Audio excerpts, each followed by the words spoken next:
We are live now. Greetings. Vanakkam, Vandanam, Namaste, Namaskar. This is Sri Srinivasa from It's Diff News, Views and Music Show. So we are very proud to welcome our chief guest today on our show, Mr. Murali Malayappan, CEO and MD of Shriram Properties. Thank you, sir. Thank you very much for your time to our show. I just wanted to read a little bit about Mr. Murali before we get into our topic for today. As you all know, people are staying safe, maintaining social distance, right, in this unprecedented situation, which has impacted lots of lives all over the globe. So as an individual, as a small and medium business, as a governing organization, there are a lot of things, a lot of opportunities that each of us can do to take care of oneself, take care of the family, take care of the business, take care of the citizens and the bodies that we govern. So here is a great opportunity to talk about, exploit and explore opportunities that is ahead of us during this epidemic situation, and as well as what is much awaited for, which is post-epidemic situation as well. Is the rule is going to be different, or the game itself is different?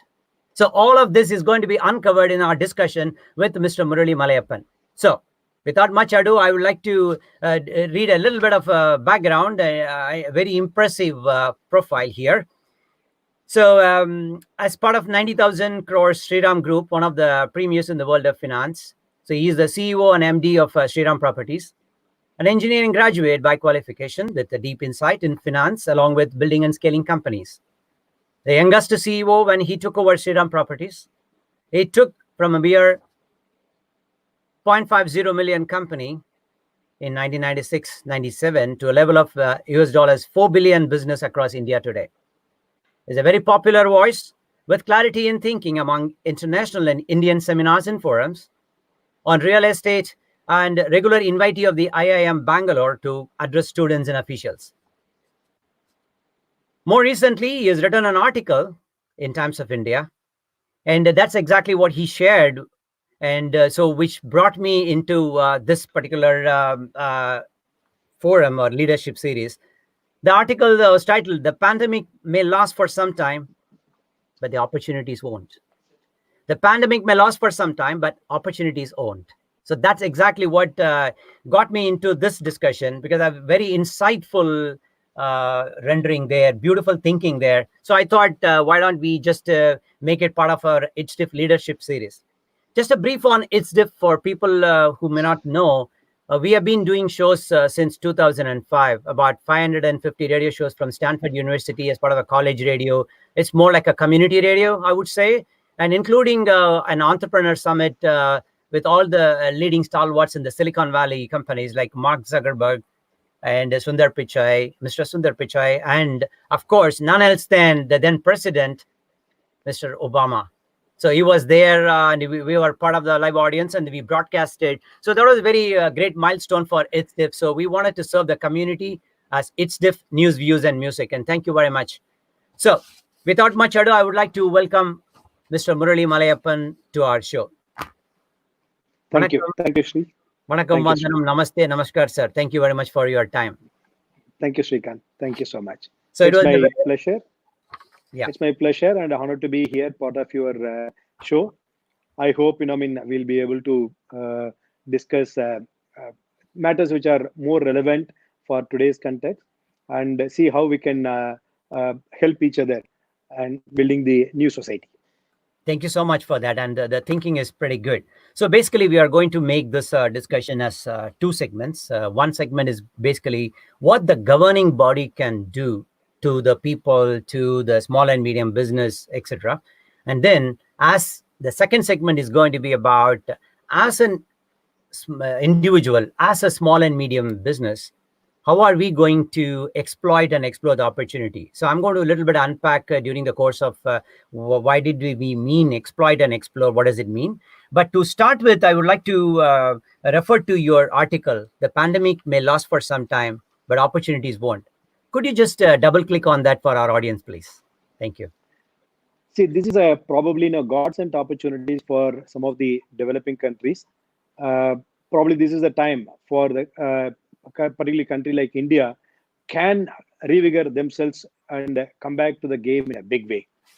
Uh, Now today, China recently, 121 nations stood against China and trying to corner China at this point of time. China in the last 30 years time, they have built a lot of capacity and developed a lot of domination over the rest of the world. Today, their probably intention is suspected today, or their process is suspected, their method and manner with which they have been operating is suspected. So even a lot of people claim that their data is not dependable, or their reporting is not dependable. But having said that, China has the one of the largest demography, like India. Hence, people looked at depending upon China on quite a lot of things. But this thing, if it is, it is suspected that it is initiated by China. If it is so, this is unpardonable, and all the rest of the world should sideline and look at how to deal with this. That's one side. On the other hand, let us look at the opportunities for some of the developing economies. Probably I would address India now. What is opportunity today? For example, if you look at India, India has been a most entrepreneurial nation throughout. For the last 20,000 years, India has been an entrepreneurial nation. First point. The second point is India has always been, full of small and medium enterprises. I would always draw parallel between German and India, or in German and US. See, US has been a capitalist nation, hence, their economic model developed in a very different way. Whereas German, if you look at, you call SMEs, or the German business community do not depend too much on their stock market. You go there, billion-dollar enterprises, family-owned enterprises, fourth generation, fifth generation, they have cracked that formula without compromising anything on the technology front. Even if you go today as on date, Chinese product could not gain a bigger entry to German today. As and when Chinese product come into German technological firms give a big competition, maybe at this, at the same price, what Chinese product can do it, and looked at better technology. So probably India or any developing country should emulate that kind of a model where SME is the backbone of India, or SMEs are backbone of such nations. They should look at how do we emulate German model and build a greater opportunity. Now let's also look at what has been China's economic basics. More than 50% of China's economy depends on their exports. For example, India has been importing Chinese product between 78 to 80 billion dollar per annum. Last 3 years, India has imported close to about 78, 80, and 79. This has been the last 3-year import data. 12% of China's exports go to Europe. Close to about 23% of exports from China goes to US. Now, if you cut off this, 40%, you got a big deal out of it. Now, when there is a probably a trust deficiency with China for the rest of the world, so this is the opportunity for countries like India to grab it. First step, $80 billion. If you can make sure that that is getting produced and consumed in India, $80 billion is consumed in India now per year, which is imported from China. If that gets produced in India, straight away, $80 billion adds to the revenue, our economic growth. Apart from that, if India can target part of, China's export to Europe, part of China's export to US, India GDP can grow much, much faster. In fact, I sent a note to the people in Delhi, in the government. If we are able to capture this opportunity clearly, our Prime Minister Narendra Modi's dream of making 5 trillion economy in a defined period could be even advanced. That's an opportunity. Hence, this should not be lost now. We should go very, very aggressive. Nothing, wrong in being aggressive in taking economic growth. So that's my view. Fantastic. And this is one of the, you covered one of the key word there. How can we explore, look, discover, and try to make this work for in the current situation, and also looking ahead, because nobody knows, as my friend Rajesh Shetty mentioned, when a lot of people were trying to get back to, the same playground that they were so used to and comfortable in terms of innovation, in terms of their current operational excellence, etc. So right now the time is to look for, what can I do, what is the variance, how can I discover new opportunities, right? How can I make it flexible, basically, right? And also with the greater autonomy, and whatever that it took so long for you to do, now you are going to be super efficient and look for new ways of operating. So that's really a creative thinking. So I remember a great quote from President of U.S. President John F. Kennedy, and most of us might recollect there. Ask not what your country can do for you. Ask what you can do for your country. So that is really a fantastic quote. This is exactly the time. One is relying on governance.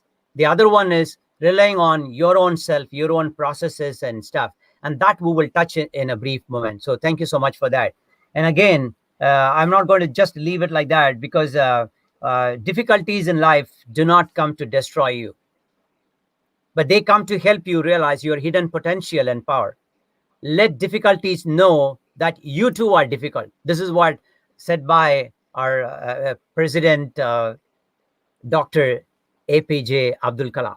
So fantastic quote. I just I could not control myself not to share this. This is from a famous Tirukural, from famous quotes here. So thank you very much for getting us a good start. So you touched on a lot of topic, Mr. Murali, on this, especially on how India, under the great prime ministership of Mr. Modi, with very, very positive thinking, outward reach, and lots of grand schemes and things like that, that is much more welcomed by common man. So the question here is, there's always a challenge with the environment changing, a lot of people impacted, with the game itself changing. What are the schemes or functionality, like there could be loans, banking, and you also touched on the labor segment a little bit in your article, and you also mentioned about some consolidations that's going to happen. So maybe why don't we just talk about at the business level, to see what opportunities out there for us to exploit. Let's look at how India's evolution in the last about 70 or 100 years. We need not go back to Ramayana period or Mahabharat period. We can just look at last 300 or 400 years. When Lord Macaulay from England came to visit India, how to dominate India, how to control India, or how to capture India. Lord Macaulay traveled all over India. After visiting length and breadth of this country, went back and submitted a memorandum in British Parliament stating that this country can never be ruled by British. British can think of dominating the entire world, not India, because I have not seen one single beggar. Their, economic fabric is so nicely stitched, and the social fabric is so nicely stitched, and the education level is one of the highest. Hence, this country can never be dominated. If we need to do it, we need to introduce something called English. We need to we need to bring in some kind of a change in their thinking, that this, they should, probably start looking down themselves. Whatever they practice, they are doing it. This is the memorandum he has filed in British Parliament. They carved out a strategy how to dominate India. Not only dominate India, how to dominate the world. So everything, there is a plan in whatever the action. I'm not saying what they did is right, but there was an action plan they made. 300, 400 years, India has lost quite a lot. India fell, or Indians fell into their trap and lost quite a lot of our originality. Now that's over now. 1947, India got independence. let us look at last 72 years now, how India has evolved. The first 30, 40 years, uh, first, Nehruvian philosophy, he brought in, four pillars, which is, civil administration, judiciary, political is another, politics is another one. The fourth one is media.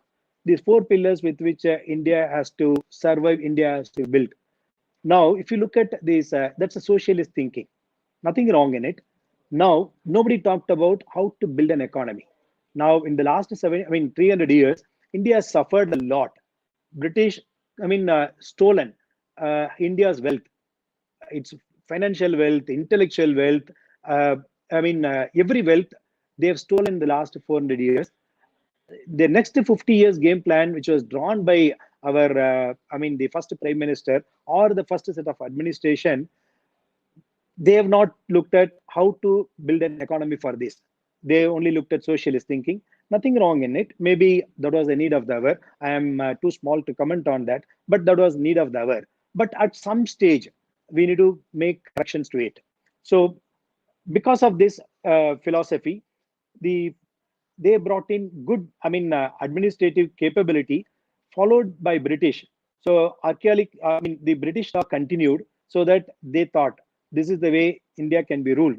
So it went on for 50, 60 years until Dr. Manmohan Singh in 1991 changed some kind of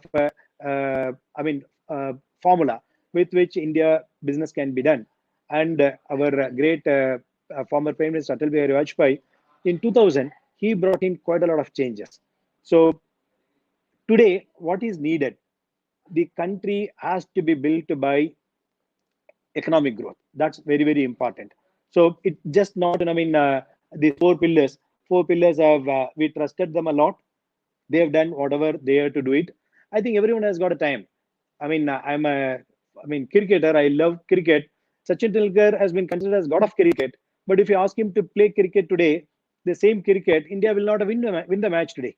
Probably you need, Bumrah or Virat Kohli today.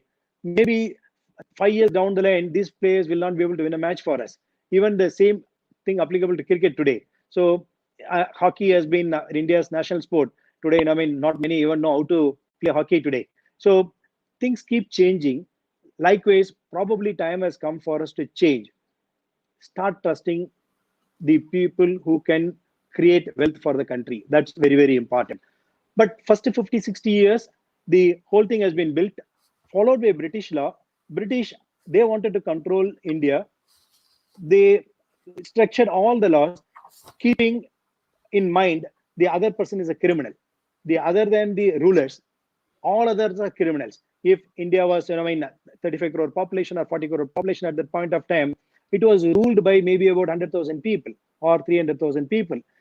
For them, the law is anybody other than these 300,000 people were criminals. So entire law has been fabricated or structured, keeping that in mind, how to control this nation. So now, unfortunately, we continued for some time, for a long time, where we needed to go and create economic prosperity, which we missed that.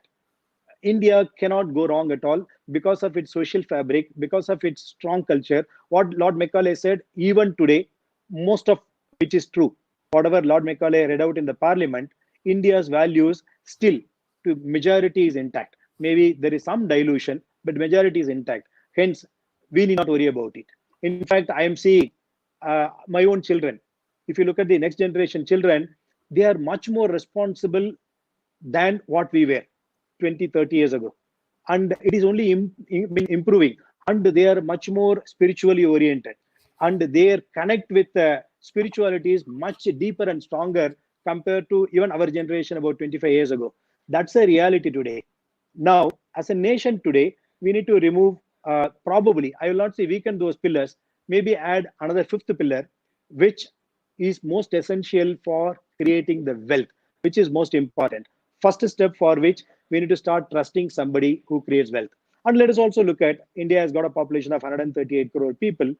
You cannot expect all the, you said it very nicely. What is that nation has done to me? It is our responsibility to do it to the nation. That's applicable when it comes to smaller things.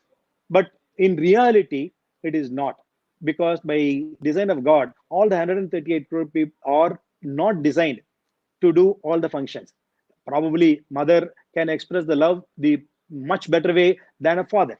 Father can bring, economic prosperity to the family much better than a grandparent. So child can bring new dimension to the way of living, or new dimension of intelligence.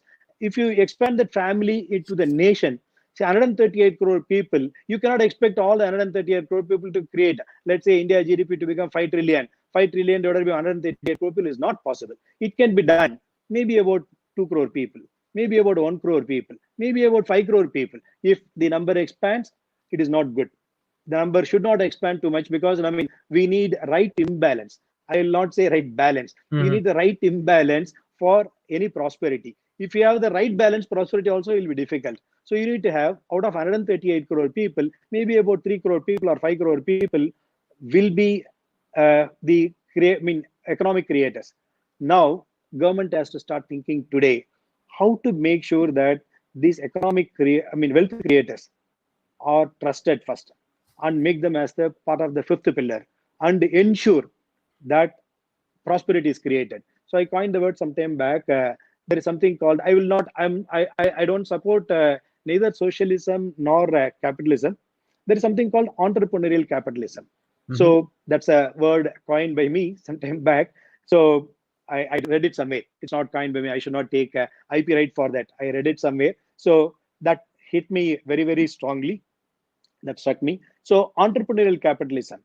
So that's needed, along with a bit of, spiritually oriented socialism. See, just socialism is not going to be successful. Spiritually oriented socialism and with entrepreneurial capitalism, that's the fabric with which India has to be built today. Then you will find economic prosperity, not like China, not like US, India model. That's what is needed for the world today. Fantastic, very nicely said. And I took some keywords here. So I remember a quote on innovation. What's innovation ultimately? Is this like there are already things are existing, but you are just trying to shape up, refine, right, and then see. You are trying to meet the unmet demands, unmet needs that are there out there, with whatever that you have. So what you have is basically your science, your technology. They call as seeds, which you use to meet the need. But now you're bringing up a very good point, which is the social fabric, which is I like the cultural aspects of India, which is very, very, very well put. And also one thing where your call to action here is to have for the governing body, that they need to just to make sure trust the wealth creators. So we got to put this in quote unquote, trust the wealth creators. And one has to be like, and you focused on entrepreneurs capitalism, right, which is pretty good. That is more encouragement. This is something called a supporting infrastructure. See, the companies can do what they are good at. For example, if you see a lot of people, the success leads to failure. Kind of interesting. What did you just say? Success lead to failure? Yeah, because the companies and other organizations, they know they are good at something, they keep doing it, and then say they what their only goal is, maintain the customer, maintain the operational excellence, and don't do nothing. It's just doing very well. Just do it. But again, the same Sachin Tendulkar example is a great cricketer, exactly. But one has to constantly innovate to make sure what other thing I can do. So that's where the exploiting comes into the equation, into what other potential that I have not tapped into. How do I bring in efficiency to this? How do I reduce my cost things, right? Because the same customers who supported us can go to the somebody else because they are efficient and they can get the job done. So in your case, what you mentioned here is there is some kind of a framework is the first thing to be established for these small and medium enterprises and businesses to operate upon. That's good, because when the fundamental principles are laid very clearly and with a supporting infrastructure from the governing body, and then it'll make it easier for anybody to play. So great start. Absolutely. It's a very, Absolutely. very good start. Absolutely. Okay, so now, so you mentioned about why don't we, in the article, in the Times of India article that you mentioned about, some of these relaxation of the rules about forming a company. Let's get into it, because people will be wondering, okay, fine, I understand what the government can do. What am I to do? Like, for example, what are other things that is coming my way? So you have good recommendations about relaxations of rules on starting the companies, and getting some licensing for starting the company, because a lot of people, there are a lot of new opportunities that are emerging, and there are opportunities that is available for us to exploit and explore in this case. Could you touch on that? Because again, I always love great quotes, because this is a quote from one Miss Shreya Dave. There's a delicate balance between conviction that you know what you're doing, and humility that you might not know everything. There's a delicate balance between conviction that you know what you're doing, and humility that you might not know everything. So here is Mr. Murali Malayappan, who is going to just unpack this for us. Could you please touch on that, please? See, let us look at it. I mean, people talked about a lot of, I mean, stimulus package. In fact, there are a lot of expectation when will Mr. Narendra Modi come and talk about economic packages. And people talked about, and I mean, UK announced this, US announced this, France announced this. Indian government has not yet announced yet. There was a lot of expectation. One day, all of a sudden, Narendra Modi appeared and he talked about 20 lakh crore package. So a lot of hype created. Then, I mean, he said, my CFO will come and address. So she came. I mean, she did it in about 5 installments. Whatever she has done it. So I'm not commenting on this at this point of time. There could be something, there could be something good, something bad.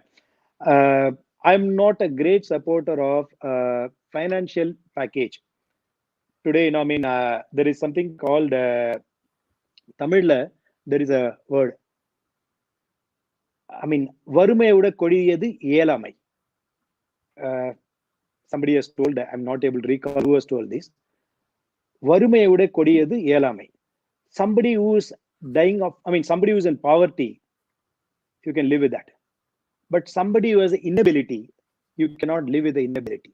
So that iyalamai is the most important one. Today, country, a lot of people are not suffering out of poverty. They are suffering out of iyalamai. We need to understand that.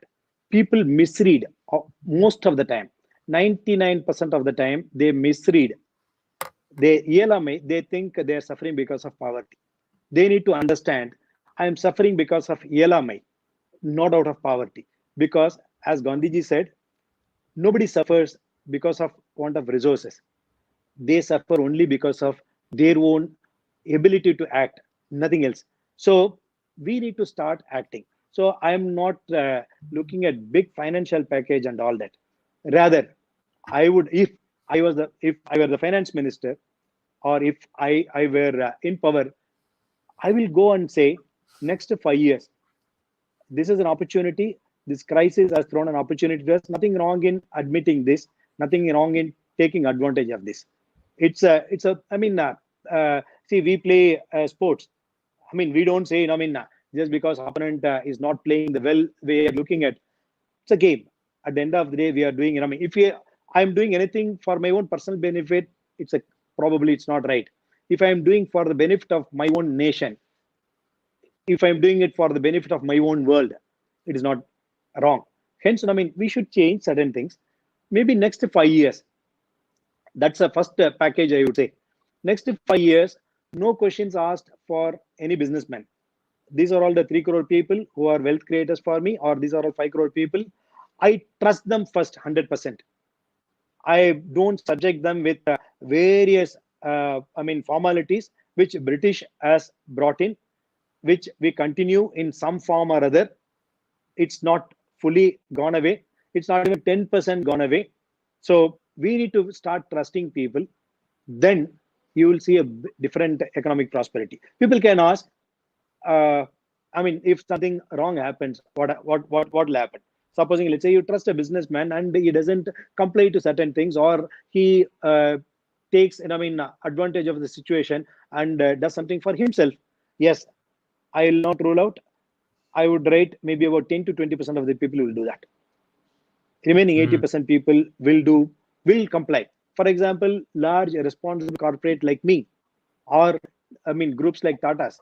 There are quite a lot of groups in India, and particularly if you go into this, we are also into commercial vehicle finance, large scale. Every year we advance close to about 50-60,000 crores. We give it to somebody. We converted, uh, I mean, drivers into an entrepreneur. We don't give it to a fleet operator. Rather, we go and give money to a driver who has the aspiration to become a owner of a truck.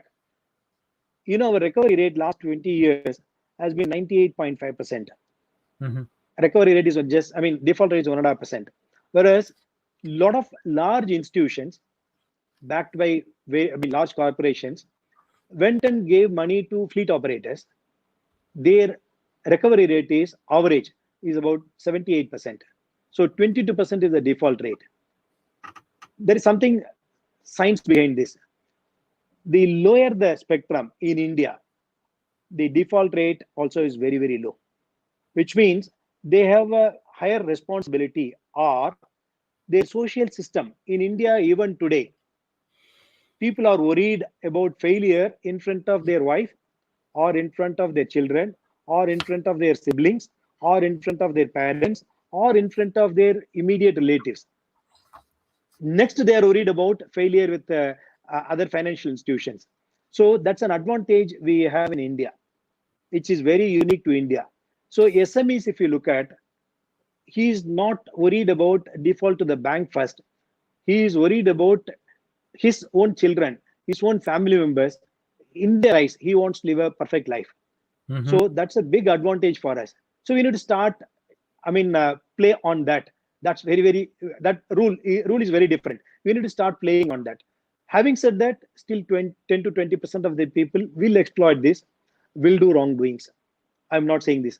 Now let us go back the other four pillars: politics, judiciary, bureaucracy, media. You think that 20% is not there today? The four pillars today, there are maybe about 80% of them are very good, 20% of them are extremely, extremely bad. The percentage could vary from one to other. Maybe somewhere it's 70, somewhere it's 30, somewhere 90, 10. But it's not, you cannot say all the four pillars are 100% right, or even one pillar is 100% right. Now, all these four, unfortunately, do not create wealth. Now, today, we need to have the fifth pillar, wealth creator, and start trusting them 100% blindly. So, hence, whatever the loss, just remove. You say that next to 3 years or 5 years, it's a small window. Let's say next to 2 years, I don't ask anything. But you cannot take away 1 rupee out. You cannot do any cash transaction. You can put in, a few things now. You cannot do any cash transaction. You cannot take away 1 rupee out. All the money has to stay here in India.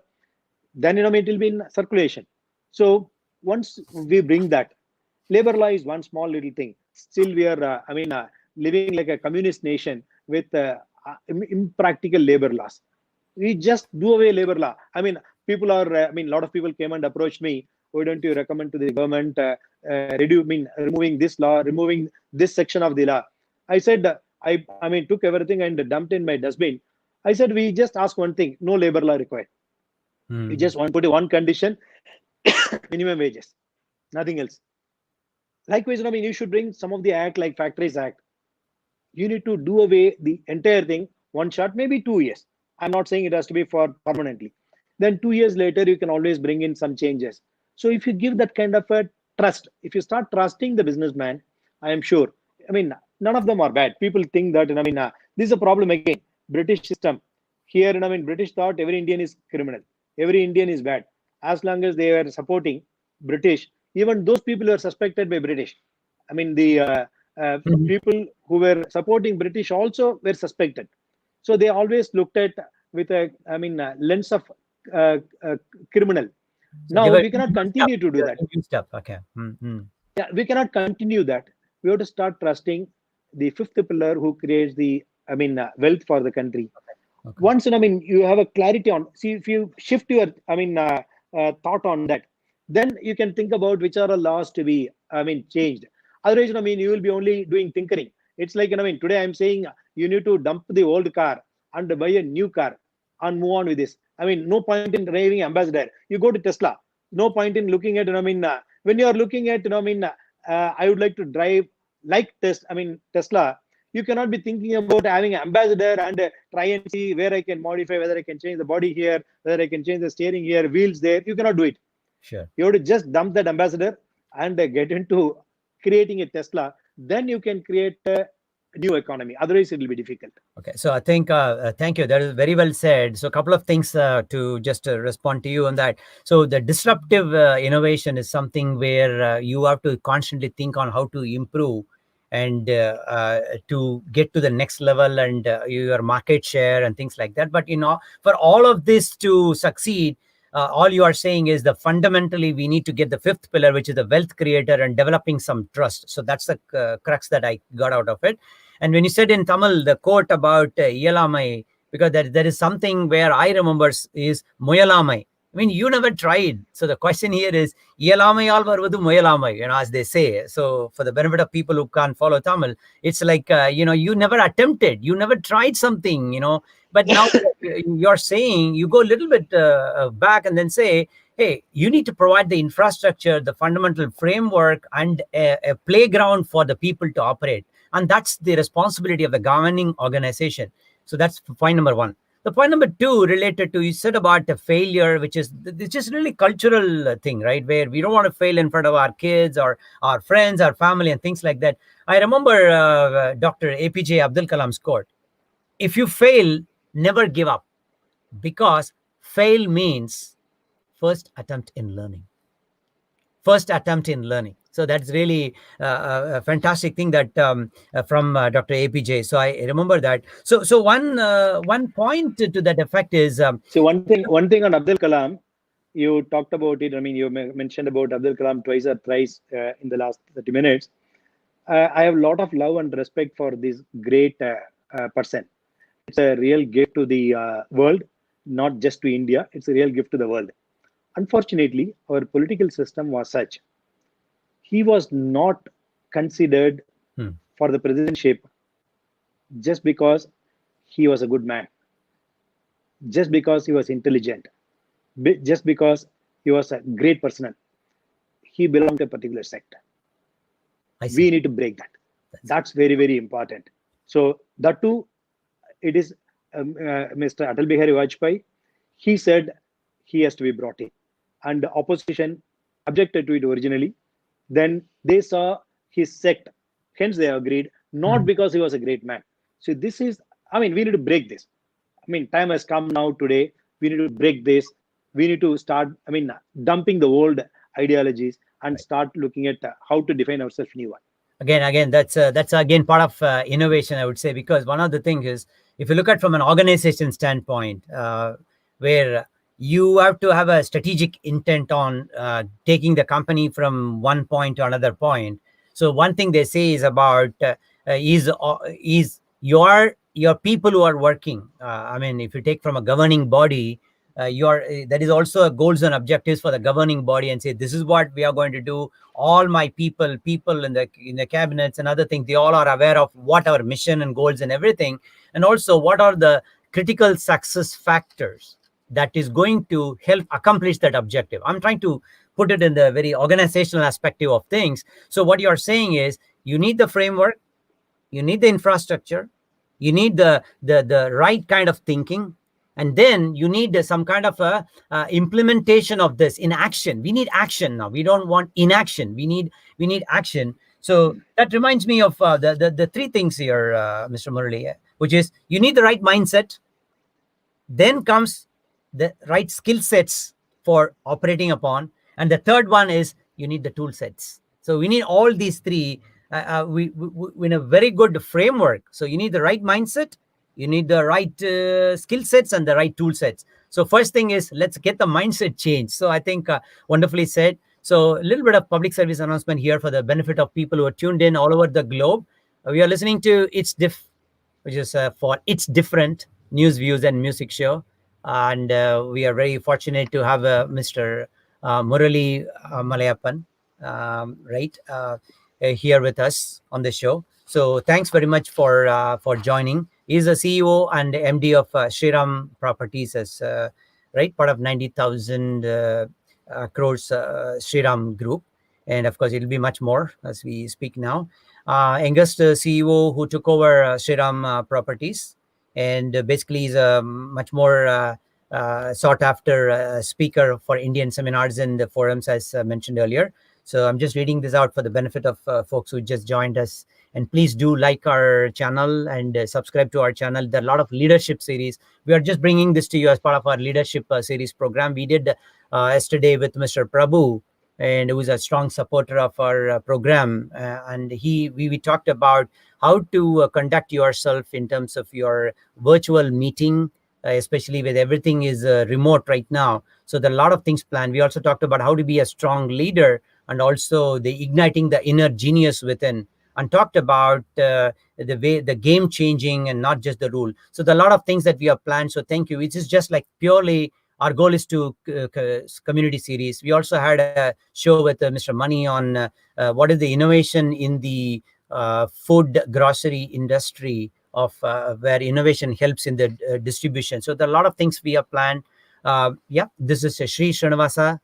It's diff, and being producing this show for with a community benefit in mind. So you can like our page on Facebook, and also on YouTube channel. Just to hit the subscribe button and bell button and look at the playlist there. So just wanted to plug this information for you. Will be back here with Mr. Murali. So thank you, sir, for that great insight. So let's just now we are about 40 minutes into the conversation. So what about from a finance angle of disaster-proof investments and investment-friendly? And so you touched on some bureaucracy and things like that. Maybe can you just give it a very high level as to what does India? Well, let's start with India. It has from an educational standards and other, things that are there to exploit. Again, to exploit, so that we can start exploring new opportunities. So, thank you. So, one point you talked about the tools. There are quite a lot of tools which we need to look at. This is at the mindset level. We need to bring in the wealth creators as the fifth pillar to the nation. What are all the tools which are required? One such thing is, for example, one is financial package people are demanding. I would give a little bit of weightage to it, but not too much of weightage to it. Rather, create the right ambience. For example, let's look at SMEs. For example, $80 billion is the import from China last 3 years. If you look at 10 items, about 10 items, top 10 items, contribute close to about $52 billion. So probably we create a small little task force from government, small little single window agency, and identify the people who can replace this imported products, which is being imported from China. Identify such manufacturers, go and create, provide whatever the environment or ecosystem required for them, and support them blindly in making sure that they start producing that, so that 80 billion can start happening here. Likewise, there are, again, I made out a complete list of items, what Europe and US are importing from China. Identify those products. I'm just thinking about China now. There are other countries also we can look at. So we need to look at how do we identify those areas, and identify back to back in India who are all the business community, or who are all the businessmen who has the capability to produce this. That's very, very critical. And identify them. And maybe, it's easy to track. It's not difficult to track. Maybe about 1 crore people. Identify them and say, let's say, semiconductors. These are all my top 1,500 people. I go and support these 1,500 people, whatever the way needed. I'm not saying, any special package and all that. I will not ask them. My GST fellow will not chase him. My revenue authority will not chase him. My labor commissioner will not chase him. My income tax fellow will not chase him. My ED will not chase him. No fellow will go and ask bribe from him. Everyone will keep away from him. I'm not saying, big support or you give away money from the government. I will not recommend that, because there are good and bad people everywhere. But at least you can keep the regulators off from them. That's very, very important. Keep the regulators away from them. So these 1,500 people, no regulator will go. But here they have to file income tax. They have to whatever they need to do it. They have to do it. So if we do it, maybe next to 2 years time, we'll be able to create a huge possibility of exploiting new opportunities. And you can pick up some SMEs, some large enterprises. Nothing wrong in I will not say supporting with government orders.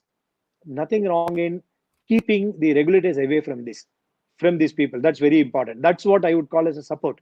I'm not saying that we should give big favor to these people. If you keep away the regulators, that will be the biggest favor. Nothing else is required. And money, our India is a saving driven economy. Hence, I don't think India has to depend on huge foreign direct investment. It helps to get your photograph in the business newspapers. Otherwise, it doesn't help.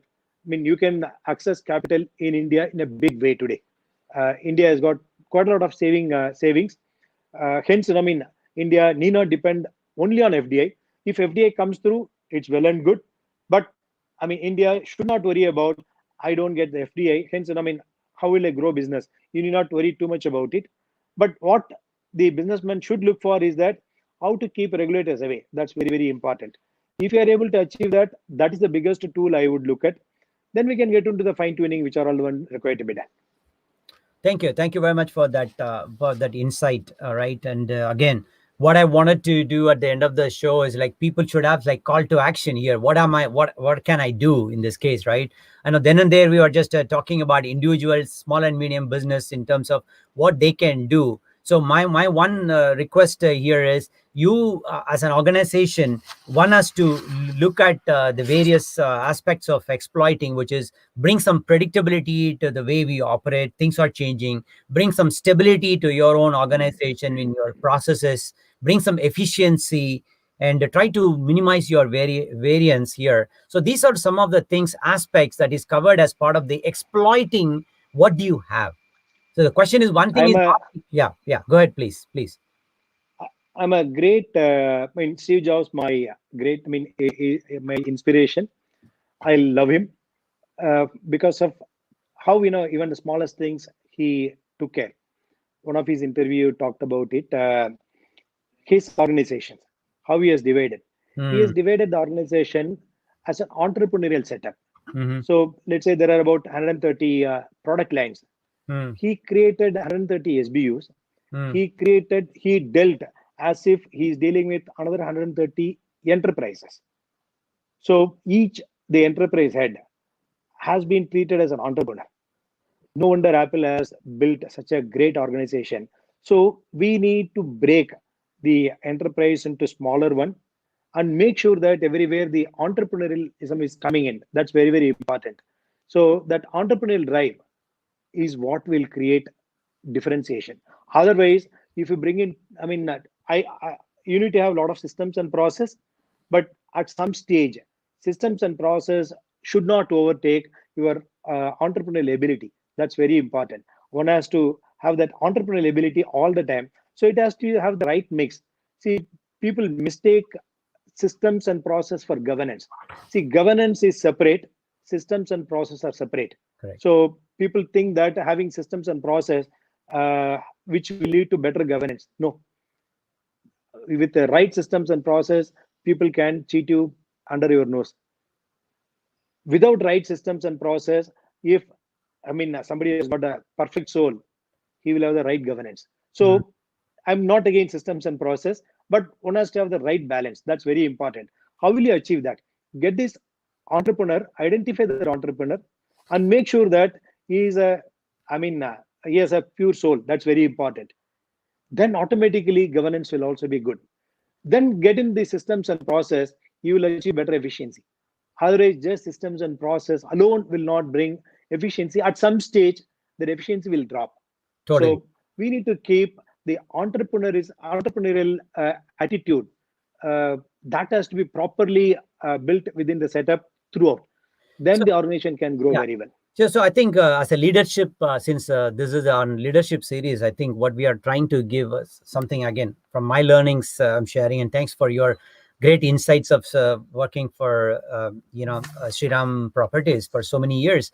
So the thing is, I remember this from Amazon and other companies who are disruptive innovators. So what they are trying to do, as you said, it's small teams they form. So whenever there is an idea or something that emerges, what they do is they don't have this hierarchical setup or organization. They just have very flat organization. What do you do? Because you got to do something now. It's not like, okay, I'll do it for R&D for 10 years and 15 years and then come back. That those days are gone. So the thing is, what can you do now? What can you improve on your systems, process, tools, culture, trust, and everything here? And also, is your people have the right mindset of doing things? And what do you do? Form a team. You have an idea, form a team, just fail fast, learn from it, and then implement. That there's no time for Absolutely. anything else. And since you touched on, which is my pet topic, by the way, we can have a separate session with you. So like, I love this conversation. Hope our listeners are also enjoying. Please, any questions, by the way, listeners, please do put it in your comments. We can ask Mr. Murali as well. You can live chat with us on the comments. Just put it, and then we'll share. So one thing which I remember on the entrepreneurial segment is basically you touched on a very key word, the differentiators. I like the fact that because you want to be innovator, you need to be a differentiator first place. Why Yeah. is your product or your service or anything is different than your other person, other companies, and right? So you have to think. This is we are covering the second segment, which is the small medium business, right? So I remembered I read this somewhere, and say I have a dog food. Okay, the question comes like this: is this dog food different than any other dog food that is out in the world? Do you have a dog that can eat this food? Will the dog like this food?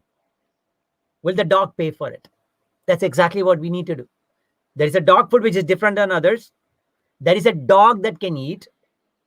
There's a dog that's going to enjoy this, and the dog will pay for it. That's exactly the entrepreneurial stuff. So you go and pitch it in front of your finance investors and angel investors and whatnot, venture capitalists, so that you can just get some a product. It takes some idea to market, basically.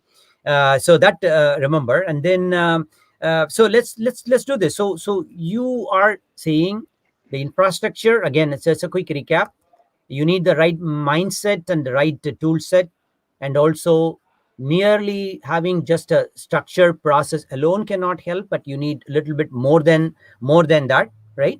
And also you also touched on basically the wealth creator. That should be our mantra, our taraka mantra, that we should all follow here.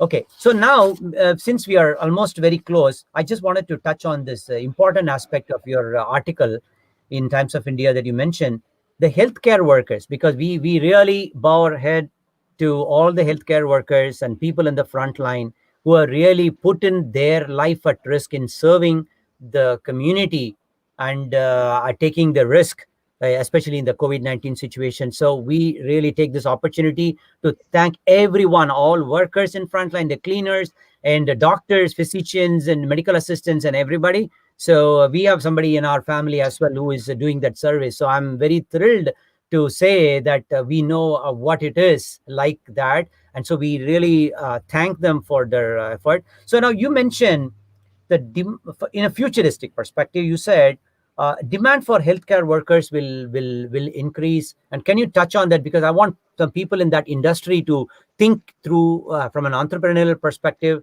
Yeah, thanks. See, it's a very big opportunity. See, I've been talking to a lot of my friends in across the world, Europe and the US particularly. Their people are struggling. They are not getting any support. Doctors are not willing to address them. Nurses or nursing facility is not there, and they are very very ill treated. Some of my very dear friends in Italy, Switzerland, London, they are all suffering a lot. Now I see two possibilities. India has got, I mean, the service side. We have seen in the IT side how the service sector we can exploit and become a leader today in the world. India has been the leader in IT services. Now, probably service is there in our DNA. We need to look at which are all the areas where service can be replicated. So immediately my coming to my mind is the health sector. Probably we should target next 2 years time. We'll target about 5 crore nurses and doctors, and we will train them on the service side. Just not giving them education, also train them and send them all over the world. Today there will be a huge demand. One. On the other hand, maybe you open out some of the Europeans uh, or Westerners to come and probably die with a dignity in India. So there is a, it's just not Indians I'm talking about. See, a lot of people are dying without any dignity. So you could potentially identify, probably create a new village, villages across the country, and look at, how we can uh, serve them here. I see a tremendous potential. That alone could be close to about 700, $800 billion economy in the next 2 to 3 years time. So that's an opportunity for which first step is start training about 5 crore people. Then the wealth they alone can create something phenomenal. Mhm. That's one side. Then uh, care living, assisted living, Yes, yes. huge opportunity today in India, just not for Indians. Probably India government should consider how to open out for select foreign nationals also. Probably if you attract about 10 million people in the next 1 or 2 years, you don't need to give them citizenship. Probably give them a 5 year stay and let them have a dignified living, and the services what we can provide, and we can create how we have gone through the process now, how to control people, how to put people in the particular jurisdiction. I think we should be able to do it. This is the second one. Third one, tourism. See, when liquor shops, there was a lot of demand from some of the state governments. Some of the people from the government called me and said, "Sir, you is it? We are suffering. We do not know how to pay salaries to our government employees for this month. Now there is an urgent need for us to open the liquor shops." I said, "Don't open the liquor shop. Now people forgot that habit for the last 45, Hmm. 50 days time during lockdown. Probably there's an opportunity to eliminate the drinking habit itself. Probably it will be a good service, but they did not understand that. They asked, how do we generate new revenue? For example, we both are from Tamil Nadu. Last year, can you make a guess? How many tourists visited Tamil Nadu? Can you make a guess? Last year, 2019, But 2018, sorry, 2018. Can you make a guess? I'm sure it will be much more. Is it in millions? Like what? 90%? I mean, as a percentage? Go ahead. Tamil Nadu, Tamil Nadu had the tourism population of 37 crore last year. Okay. 370 million people come into Tamil Nadu as tourists. Hmm. Now, liquor revenue is about 35,000 crores, is roughly about 5.2 billion dollar revenue to the exchequer. Now, these 370 million people who are coming to Tamil Nadu as a tourist, if you make them spending another 1,000 rupees, you get 37,000 crores revenue to Hmm. exchequer. Beautiful. If you make them spending another 2,000 rupees, 74,000 rupees to the exchequer. And if I am the tourist minister, I'll make sure that they spend 5,000 rupees. So 200,000 crore revenue is a possibility just on one. And this 37 crore people, tourists happening without any organized way. They just find their own feet, nothing else. Now, tourism is another major aspect. So that's a domestic one. And you can open out for international. And out of these 37 crore people, international people, it's, close to about 2 million people. It's not a small number. Now, if you make them spending, and for example, you go to Tanjore, there is no good star hotel for Europeans to come and stay. The number of Europeans visit Tanjore, something phenomenal. So there are a lot of avenues to pep up the revenue. We could comfortably, we don't need to depend any, and it's not a great idea.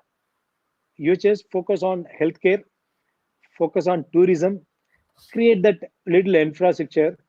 That alone can create another 1 trillion economy. That's an opportunity today. So I think wonderfully said, and I think I have to bow you for that. What the thought process of where all the opportunities exist, where you can exploit and explore, and which are making some simple tweaks, and that's all refinement is all about. Look at even Yeah, Mahatma Gandhi said, like, you like the end, right? Right. There are, I mean, when people said about the end justifies the means, do whatever you need, just get to the end. No, when Mahatma Gandhi just said the process justifies the end, the process that you absolutely. adopt, with the creative thinking, the trust that you're building, the cultural aspects of, you mentioned about the social fabric of this, and then the wealth creator. I mean, they're all going towards the thinking that goes behind what process I have today, the what process is changing now to, because of the pandemic situation, what are the opportunities that exist for us to operate in a form and manner which doesn't impact to the negative, but it have a create a positive impact. So if you look at the concepts of the explore and exploit, pretty much what you are saying is improve efficiency, even by making some kind of an incremental innovation. The innovation is not something how to come up with a new product. No, you have a product, just make sure you exploited the product, and all the features of that product set that you have taken. I think that's really is a call to action, I would say, that for For all of. example, Tamil Nadu, if you take Tamil Nadu is a temple tourism. If you just focus on temple tourism, you Yeah, could create 100,000 crore revenue to the exchequer. right. Just temple tourism, nothing else.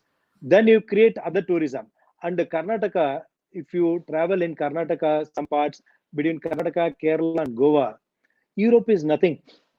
Europe is not even 10% of what this land has got. And this is only on south. If you go to Himalayas, if you go to northeastern part, I mean, this is a different world altogether. I don't think you will find this kind of a, luxury in other planets also. That's a kind of a wealth we have. We just need to bring in attention, focus, then I mean, huge wealth creation is possible, and economic activity.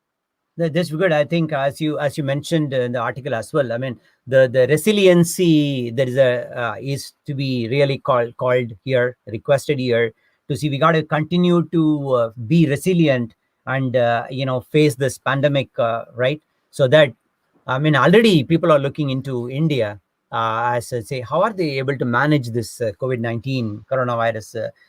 Getting out of that situation. How are they controlling? And in terms of medicinal aspects, in medicines, and in terms of the process in infrastructure, because we are a huge population there. So I think, under Mr. Modi ji, as Indians you per se, mentioned. Yeah. Indians per se, they are extremely good people. When our Prime Minister Narendra Modi announced lockdown, I think 22nd or 24th he announced Hmm. lockdown. That night onwards, it came into implementation. I think he announced around 8 o'clock or 9 o'clock. It came into effect from midnight onwards. 21 days, it's not 1 or 2 days time. Right. In the last 21 days time during that period, Yeah. or even until today, it's about 45, 50 days time, there is no single riot. There is no single criminal act. There is no single occasion of vandalism. So 138 crore people maintain discipline. In fact, we had a meeting next day when lockdown was announced. Uh, Probably in and around office, there are about 5 jewelry shops, very large jewelry shops. We are deeply worried if somebody is trying to make attempt in stealing in jewelry shops. If they step into our office, how are we going to manage? And we, in fact, increased our HR guy came and said we need to increase our security systems and all that. He created, I mean, he increased the security systems, but to our surprise, there is not even single. I mean, maybe some occasional here and there during lockdown period when 138 people maintain discipline, whereas normal period the number of thefts, number of criminal acts compared to this during lockdown period, it's not even 0.01%. So Indians, when there is a need, they rise to the occasion. They maintain discipline, and there are no instigation for them during this 21 days period. There was nobody to instigate them to do wrongdoings. Because of that, they did right thing. So they are right people basically. They are good people basically. They are one of the most disciplined people basically, Hmm. and they love the nation. But unfortunately, there are few elements instigate them to be wrong. So probably if we deal with those elements, then it's easier to deal with the entire society at large. So there's another big learning. This, the lockdown period has given us a very big learning that people are very good and disciplined. So the people who instigate, they should be dealt with, not the people per se. Yeah, I think so. It's all the responsible citizen. So we thank the responsible citizenship there, okay, because ultimately it is a individual accountability and the responsibility. So I think listening to this particular chat, I think I love talking about this more and more. Maybe we should set some time aside to talk about what's happening in the real estate segment and market, because I also you covered it on the in the article about the opportunity for investments and things like that. Maybe we should, if you want, you want to touch on that briefly so that we can pick it up as a separate segment later. Yeah, we could do probably separate segment Separate later. segment later. That's fine. Okay, thank you. Because again, so we touched on a lot of topics as to what the governance can do in setting up the framework. We also talked about uh, understanding the rule game and make it easier for the small and medium business to operate. And we also talked about the process systems alone cannot help an organization to succeed. You need to understand how to improve the efficiency and incrementally innovate. And we kind of mentioned about the mindset that is required, the skill set that goes from an individual or an organization standpoint, and also the finally the tool set that is being provided to them. Let it be tool means it's not necessarily like a technology related. It could also be the financial thing. It could also be the banking sector. It could also be the banking sector. It could also be the tool sets that you have from the what you have as IP or knowledge. It could be your the service as your tool, or the assets. Ultimately, if you look at it, one in the exploit and explore scenario, Mr. Murali, what I've learned is and also experienced is there is a lots of assets that within all of us. The assets are not just again the hardware or the software. It's also the people is an asset. The culture is an asset, right? The right mindset. I would also here say these are all the assets for. So I recall one incident some time back when Infosys office was inaugurated in Electronic City. hmm, In fact, I was also invited for the inauguration. Malaysian Prime Minister came for the inauguration. mhm, If you may be familiar with Bangalore. Their office is in Electronic City, which is in one corner of the city near the border of Bangalore. And there was no elevated highway at the point of time. So you had to go through a lot of traffic zones. So Malaysian Prime Minister, during, after the inauguration, we were a small section of people. He told Mr. Narayana Murthy, see, even as a Prime Minister, I had to go through so much infrastructure challenges. Uh, I would like to invite all of you. It's not only Mr. Narayana Murthy, all the businessmen here. We were a small section of people. He said, come to Malaysia. You got a beautiful road. You got a beautiful network. I'll electricity, uninterrupted water, uninterrupted sewage. I mean, I can give you beautiful infrastructure. It was a striking at the time. Mr. Narayana Murthy turned him and said, it was, I think, sometime around 2000 or early 2000, not 2000, maybe between 2002 or 2005. So he said, Mr. Prime Minister, you can give all the hard infrastructure, the soft infrastructure, this intellect and brain and thinking ability. Unfortunately or fortunately, only Indians have. So I need to probably, you can give, yes, I'm suffering today. We are suffering because he was coming from Benagada Road to this side. So even I'm going through suffering. I'm sure my country will wake up to this and address this hardware infrastructure, whereas, soft infrastructure, which is available in plenty in India. So striking. It's about 17 so, years now. That's the reality today. okay. So again, the key takeaways are you whatever is your you think is your strengths, whatever is your intellectual property, your people, your culture, then your processes, and there is always an opportunity for us to measure a metric, because what cannot be captured as metric what cannot be measured, you cannot improve from a performance standpoint. That itself is a separate topic, Mr. Murli. We will deal with that. But again, what we want to do is look at your flexibility in which you operate, look at discover new opportunities, and just understand the level playground. So I just wanted, I think it's a very good discussion. I enjoyed it thoroughly. Hope our listeners also enjoyed. Please do send an email to itsdiff@gmail.com. And I want to read a little disclaimer. The views and opinions expressed in this interview are that of the presenter and not that of itsdiff. And any feedback that you may have on this presentation, please do send it our way at itsdiff@gmail.com. And also, we are constantly looking for speakers and great topics here. So if you have great speakers who can talk about not just necessarily within the current situation, but also for future, we would like to constantly serve the community in terms of news, views, and music. That's the mantra of itsdiff. And please do reach out to us at itsdiff@gmail.com. Like our page and also subscribe to our channel. And thank you, Mr. Murli, for providing your time and sharing great insights with us. And this is Sri Srinivasa. Thank you. Thank you, Srikanth. Thank you. See you next time. Thank you.